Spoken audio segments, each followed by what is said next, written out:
함께 나누실 말씀은 구약성경 출애굽기 12장 1절에서 14절입니다. 새 인생 출발을 향하여 라는 제목의 메시지를 함께 나누도록 하겠습니다. 사람들이 많이 인용하는 로버트 프로스트의 시인 가지 않는 길, The Road Not Taken 이라는 시를 여러분들이 많이 들어보시고 아실 것입니다. 노랗게 물든 숲속 두 갈래 길이 있었네. 한 여행자의 몸으로 두 길 다 가지 못하는 서운함으로 한 길이 굽어 꺾인 내려간 데까지 나는 바라볼 수 있는 데까지 오래 머물러 바라보았다네. 그때 난 사람들이 적게 여행하는 길을 선택했지. 그리고 그것으로 나의 모든 것이 달라졌다네. 그때 난 사람들이 적게 여행하는 길을 선택했지. 그리고 그것으로 나의 모든 것이 달라졌다네. 인생이란 여행길에서 우리의 선택에 대한 교훈을 말하고 있습니다. 일반적으로 우리의 삶에서 고난을 당하면 자신의 한계를 깨닫고 하나님 앞으로 나와 도움을 구하는 길을 선택하는 사람들이 있는 반면에 어떤 사람들은 고난을 당하면 하나님을 비난하고 더욱 마음을 강팍하게 하는 길을 선택하는 사람들이 있습니다. 인생 여행길에서 고난을 당할 때 겸손히 회개하는 자에게 자비와 은혜를 베푸시는 하나님께 나오는 것이 훨씬 더 지혜로운 선택입니다. 여러분은 어떤 선택을 하고 계십니까? 고난을 당할수록 더욱 마음을 강팍하게 하는 미련한 길을 선택한 사람이 애굽 왕인 바로입니다. 그것은 그가 애굽의 여러 남신들과 여신들을 숭배했기 때문일 것입니다. 여호와 하나님은 애굽 사람들이 숭배하는 여러 남신들과 여신들을 차례차례 심판하셨습니다. 애굽의 강물을 핏물이 되게 하심으로 애굽 나일강의 신들을 심판하셨습니다. 메뚜기 떼를 통해서 애굽의 곡물을 보호한다는 신들을 심판했습니다. 3일 동안 캄캄한 어둠을 보내서 태양의 신들을 심판하셨습니다. 그럼에도 불구하고 애굽 왕 바로는 하나님의 메시지를 교만하게 반복해서 거절했습니다. 하나님께서 모세를 통해서 분명한 전달한 메시지가 있습니다. 내 백성을 내어 보내라. 그리하여 그들이 나를 예배하게 하라. Let my people go so that they may worship me. 처음부터 반복해서 요청한 하나님의 명령을 교만하게 무시하고 미련하게 거절한 바로에게 가장 심각한 10번째 재앙이 내려졌습니다. 그것은 애굽에 거주하는 왕의 장자와 첫 아들과 모든 사람들, 짐승의 첫 태생들이 사망하는 재앙이었습니다. 이에 대해서 하나님이 이렇게 말씀하십니다. 12장 12절에서 내가 그 밤에 애굽 땅에 두루 다니며 사람이나 짐승을 막론하고 애굽 땅에 있는 모든 처음 난 것을 다 치고 애굽의 모든 신들을 내가 심판하리라. 나는 여호와라. 여기서 중요한 것은 애굽의 모든 신들을 내가 심판하리라. I will bring judgment on all gods, small gods이죠. gods of Egypt. 애굽의 모든 신들, 애굽의 남신들, 애굽의 여신들에 대한 심판의 선언이십니다. 이들 애굽의 남신과 여신들은 악령의 능력을, 악마의 능력을 상징하는 신들입니다. 외형적으로 모세와 애굽 왕 바로의 대결처럼 보이지만 실제적으로는 모세가 섬기는 여호와 하나님의 능력과 바로가 섬기는 악령들의 능력이 충돌하는 사건입니다. 이것은 세계관의 충돌이며 이것은 가치관의 충돌로 나타났습니다. 오늘날 우리 눈에 보이는 이 세상의 갈등을 통해서 그 배경에는 눈에 보이지 않는 영적인 갈등이 있음을 이해하십시오. 이렇게 눈에 보이지 않는 영적인 갈등 속에서 우리는 어떻게 살아야 합니까? 이것이 오늘 메시지의 초점입니다. 첫 번째, 하나님은 우리를 죄로 인한 심판에서 자유의 길을 준비하셨습니다. 그러므로 믿음으로 주님의 희생의 은혜를 받아들이는 사람들은 심판으로부터의 자유를 누립니다. 13절 보겠습니다. 내가 피를 볼 때 너희를 넘어가리니 재앙이 너희에게 내려 멸하지 아니하리라. 이 피가 무슨 피입니까? 이것은 어린 양을 잡은 어린 양의 희생의 피입니다. 새 첫날 14일 날 저녁에 나흔 날 저녁에 14일 날 저녁에 각 가족대로 양이나 염소를 잡고 그 피를 양을 먹을 집의 좌우 문설주와 인방에 바르라 라고 하셨습니다. 그러면 내가 애굽 땅을 칠 때 그 피를 너희가 거하는 집에 있으면 그 피가 너희가 거하는 집에 있으면 죽음의 재앙으로 심판하지 아니하고 내가 넘어가리라. 여기서 넘어가리라, 넘어간다. I will pass over you 라는 의미에서 pass over, 유월절, 넘어가는 절기, 죽음의 재앙이 넘어간 절기 유월절이 시작되었습니다. 여기서 이전의 재앙은 애굽인과 이스라엘 백성들이 구별되어 내려졌지만 이번 죽음의 재앙은 애굽인과 이스라엘 모든 사람에게 선언되었습니다. 이제까지 애굽인들이 재앙으로 고통당할 때 이스라엘 사람들은 재앙에서 면제되었습니다. 그것은 하나님께서 자기 백성들을 구별하시는 분이시고 특별한 은혜를 그들에게 베푸신 것입니다. 그런데 자신들이 애굽인보다 더 경건하고 죄를 덜 지었을 것으로 이스라엘 백성들이 착각하고 있을지도 모르겠습니다. 그러나 그것은 사실이 아니었습니다. 이스라엘 사람들도 애굽 사람들처럼 거룩하신 하나님 앞에 서면 모두가 다 죄인입니다. 성경이 이렇게 선언하고 있습니다. 의인은 없나니 하나도 없도다. 모든 사람이 죄를 지었느니라. 죄의 삭은 사망이니라. 죽음이 모든 사람에게 이른 것은 모든 사람이 죄를 범했기 때문이다. 로마서 5장 12절 이렇게 말씀했습니다.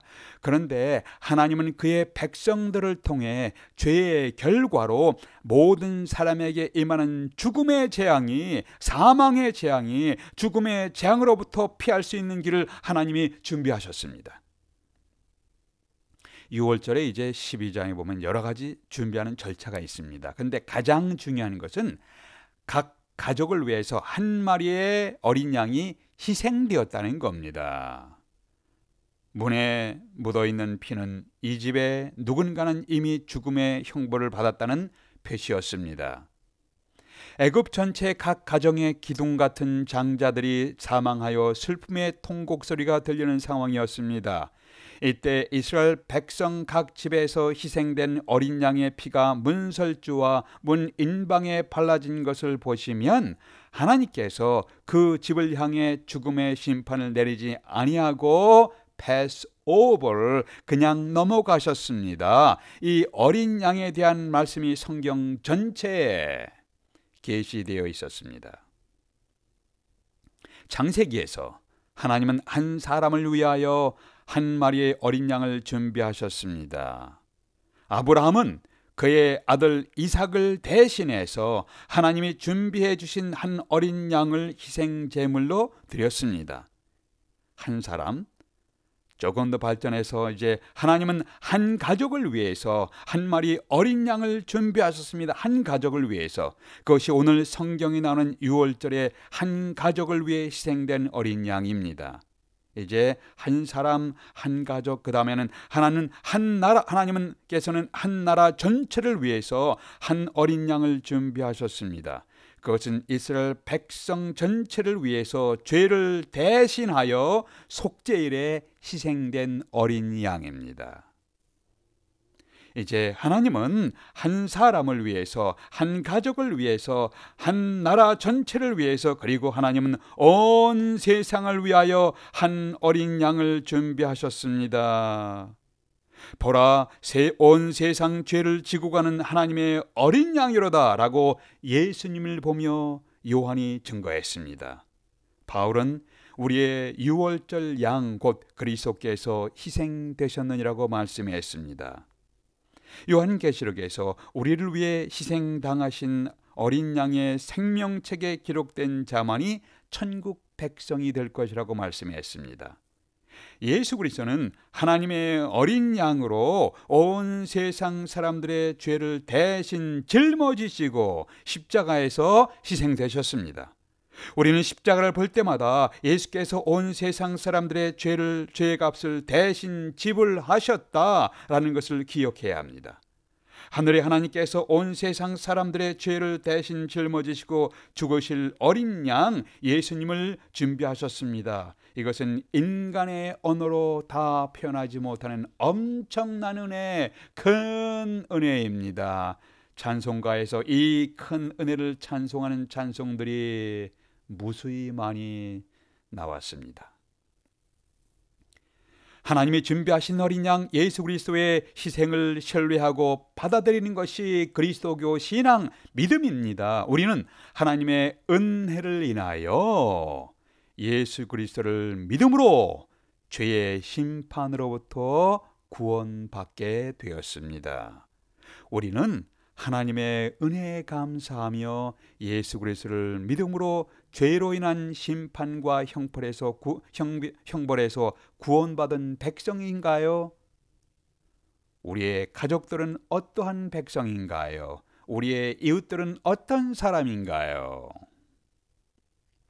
두 번째, 오늘 말씀에서 기억할 것은 하나님은 우리를 새로운 인생 출발로 인도하셨습니다. 그러므로 주님의 인도하심을 구하며 새로운 인생을 살아가십시오. 12장 이제 1절 2절 다시 보겠습니다. 여호와께서 애굽 땅에서 모세와 아론에게 일러 말씀하시되 이달로, 바로 이달로 너희에게 달의 시작 곧 해의 첫 달이 되게 하고 유월절 사건이 일어났던 이 달을 그 해의 첫 달이 되게 하라는 것입니다. 유월절 때가 언제인가요? 현재 우리의 원력으로는 약 4월쯤 됩니다. 애굽을 출발하여 하나님이 약속하신 가나안 땅을 향해 새로운 여행을 시작한 유월절은 봄철에 일어난 사건입니다. 만물이 소생하고 꽃이 피는 계절에 하나님이 이스라엘 백성들에게 유월절을 주신 것입니다. 긴 겨울잠에서 깨어나서 생명이 움트는 눈부신 계절에 고대 유대인들, 유대인들의 달력이 아니라 고대 유대인들은 새해를 시작하게 되었습니다. 그들은 얽매임에서 해방을 경험하는 사건과 함께 새로운 해를, 새로운 인생을 시작하게 된 것입니다. 여러분과 저의 인생은 언제 시작되었습니까? 우리가 이 땅에서 육신으로 태어나면서 새 인생이 시작되었습니다. 하나님을 모르며 상관없이 살아가다가 예수 그리스도를 알고 믿음으로 하나님의 자녀로서 새로운 인생, 새로운 삶이 시작되었습니다. 이때 본격적으로 하나님이 인정하시고 축복하시는 새로운 인생이 시작된 것입니다. 성경은 이렇게 말씀하고 있습니다. 그런즉 누구든지 그리스도 안에 있으면, 누구든지 예수 그리스도를 구원의 주님으로 믿고 메시아로 믿으면 그리스도 안에 들어가게 됩니다. 누구든지 그리스도 안에 있으면 새로운 피조물이라, 이전 것은 지나갔으니 보라 새 것이 되었도다. 우리가 예수님을 구원의 주님으로 믿고 따르면서 하나님의 자녀로서 하나님 나라를 소망하며 살게 된 사건이 우리 인생의 봄이에요. 새로운 출발입니다. 이것이 내 인생의 카렌다를 바꾼 사건입니다. 마치 유월절이 이스라엘 백성들의 인생을 바꾼 것처럼 우리가 주님을 만나서 신앙을 고백하는 것이 우리의 인생을 바꿨습니다. 새로운 인생의 출발이 되었습니다. 여러분에게 이렇게 인생을 새롭게 바꾼 사건이 언제 있으셨습니까? 아직 없으셨다면 아직 늦지 않았습니다. 지금이 예수 그리스도를 구원의 주님으로 신앙을 고백하며 인생을 새롭게 시작할 수 있는 때입니다. 이미 예수님과 함께 인생을 새롭게 시작하신 분들은 새로운 인생길에 때로는 고난과 고통이 있지만 주님과 함께 걷는 영광도 있습니다. 믿음의 여정에서, 신앙의 여정에서 우리에게 필요한 것은 하나님의 인도하심입니다. 어떻게 하나님의 인도하심을 구할 수가 있는가요? 시편 기자는 이렇게 말하고 있습니다. 하나님의 말씀은 내 발의 등이요 내 길의 빛이니이다. 주의 말씀을 열면 빛이 비추어 우둔한 사람을 깨닫게 하나이다. 나의 발걸음을 주의 말씀에 굳게 세우시고 어떤 죄악도 나를 주관하지 못하게 하소서. 하나님의 감동으로 기록된 성경 말씀을 가까이 함으로 주님의 인도하심을 받으며 주님과 동행하며 새로운 인생길을 걸어가십시오. 이 세상 사람들은 예수님에 대해서 그분은 위대한 선생입니다. 위대한 종교의 창시자입니다. 훌륭한 성자입니다라고 이야기하기를 좋아합니다. 그런데 예수님의 희생의 의미를 이야기하려고 하지는 않습니다. 성경은 예수님의 희생에 대해서 이렇게 증거하십니다. 예수 그리스도가 피 흘림으로, 십자가에서 피 흘림으로 우리는 죄로 인한 심판과 형벌에서 구원받았습니다. 자유하게 되었습니다. 죄 용서를 받았습니다. 이것이 성경의 증거입니다. 예수께서 자기 희생의 피로 인하여 그의 백성들은 거룩하게 되었습니다. 우리는 예수 그리스도의 십자가를 볼 때마다 우리 죄에 대한 값이 온전히 지불되었다. It is paid. It is finished. 예수께서 십자가에서 마지막으로 하신 말씀이죠. It is paid. It is finished. 다 지불되었다. 다 끝났다. 우리 죄에 대한 값을 온전히 지불하셨다. 우리는 십자가를 볼 때마다 우리 죄에 대한 대가, 값이 온전히 지불되었다는 것을 기억해야 합니다. 주님은 여러분과 저를 향한 새로운 인생을 준비하신 분이십니다. 주님은 우리의 과거를 아십니다. 주님은 현재 여러분과 제가 어떤 상황에 처해 있는지를 분명히 아시고 계십니다. 주님은 미래에 우리가 걸어갈 최선의 길을 아시는 분이십니다. 이 주님의 인도하심을 구하며 살아갈 때에 주님이 준비하신 최선의 삶을, 주의 인도하심을 구하며 살아가시기를 주님의 이름으로 기원합니다. 기도하시겠습니다. 아버지 하나님, 우리로 하여금 죄의 노예된 과거의 삶에서 벗어나 예수 그리스도를 믿음으로 하나님의 자녀가 되어 새로운 인생을 걷게 하신 것을 감사합니다. 새로운 인생에서 늘 주님의 인도하심을 구하며 살아가도록 도와주시옵소서.